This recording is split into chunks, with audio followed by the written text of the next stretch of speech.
अस्सलाम वालेकुम। अच्छा, मेरे पास एक पेशेंट आई, हमल में प्रेगनेंसी के साथ आई और तकरीबन उसका थर्ड ट्राइमेस्टर जा रहा था, कोई 22वां या 26-28वां हफ्ता जा रहा था उसका। और उसमें उसको बहुत ज़्यादा दिल की धड़कन तेज़ हो रही थी और घबराहट हो रही थी, और वो चेहरे से देख के लगता था कि किसी स्ट्रेस में है, एंग्जाइटी में है। बीपी भी उसका शूट कर रहा था, आल्दो वो बीपी की दवाइयाँ भी ले रही थी, गायनेकोलॉजिस्ट ने उसको प्रेगनेंसी इंड्यूस्ड हाइपरटेंशन की ट्रीटमेंट पे भी रखा हुआ था, लेकिन इवन देन उसका सांस भी फूलना शुरू हो गया, उसके साथ दिल की धड़कन भी तेज़ हो गई।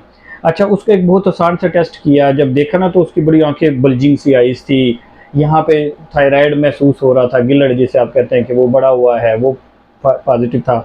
हाथ कराए तो हाथ में इस तरह की वाइब्रेशंस थी, जिसे आप ट्रेमर्स कहते हैं।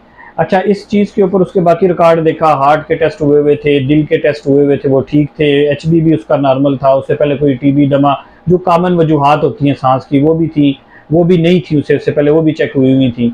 अच्छा, उसका सिर्फ मैंने एक थायराइड फंक्शन टेस्ट भिजवाए जो गिलड़ के टेस्ट होते हैं, तो उसका सीवियर थायरोटॉक्सिकोसिस आया, जिसकी वजह से उसकी दिल की धड़कन तेज थी, उसे ये एंग्जाइटी वाली अलामतें थी, पसीना आ रहा था, साथ में उसका वजन बजाय बढ़ने के हमल के साथ कम हो रहा था, और साथ में उसको सांस फूलना भी महसूस हो रहा था। तो ये भी बहुत कॉमन वजह होती है हमल में, कुछ पेशेंट्स में थायरोटॉक्सिकोसिस, थायराइड हार्मोन बढ़ जाते हैं जिससे सांस फूलना और ये अलामतें आना शुरू हो जाती हैं।